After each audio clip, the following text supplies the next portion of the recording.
तेणु पुरीर विश्व प्रसिद्ध रथयात्रा पुलिस डीजी अध्यक्षतार समीक्षा बैठक शेष 180 प्लाटून फोर्स एवं राज्यर बछा बछा पुलिस अधिकारी नहीं श्रृंखलित रथयात्रा करने निष्पत्ति नियाजिबा सह सबु प्रस्तुति सरी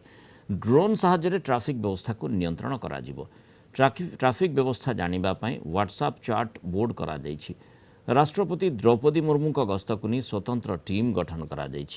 7 तारिख राष्ट्रपति पुरी गस्त रही रथयात्रा परिचालना चैलेंजिंग रही ही प्रत्येक वर्ष भली चलित वर्ष महाप्रभु कृपारे सबु कार्य सुरुखुरे सर प्रतिज्ञा रखिंट पुलिस डीजी अरुण षडंगी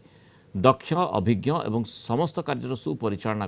अधिकारी हाथ में दायित्व न्यस्त रही आज बैठक में केन्द्रांचल आईजी पुरी एसपी राज्य पुलिस हेडक्वार्टर अधिकारी ADG law and order ADG headquarters राज्य गुइंदा निर्देशक उपस्थित थे एथिरे ट्राफिक भक्तों सुरक्षा फूडिंग लजिंग ड्यूटीर आवंटन रथयात्रा पूर्व रिहर्सल आदि उपरे विस्तृत आलोचना होईछि। ड्रोन यूज करूछु एवं आर्टिफिशियल इंटेलिजेंस यूज करूछु एवं व्हाट्सएप रे चैटबॉट आमे रखिछु जो द्वारा लोक से माने से चैटबॉट को एक्सेस करके जानि परिबे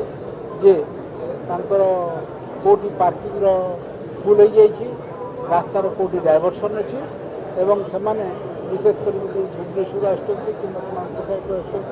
कि चैटबॉट को एक्सेस करके जानीपारे महामहिम राष्ट्रपति गस्त एक स्वतंत्र बंदोबस्त कराई कार्य रिहर्सल हम एवं जो प्रोटोकॉल हिसाब से जो ब्लू बुक जो अरेंजमेंट अच्छी से हिसाब से सुरक्षा बंदोबस्त कर।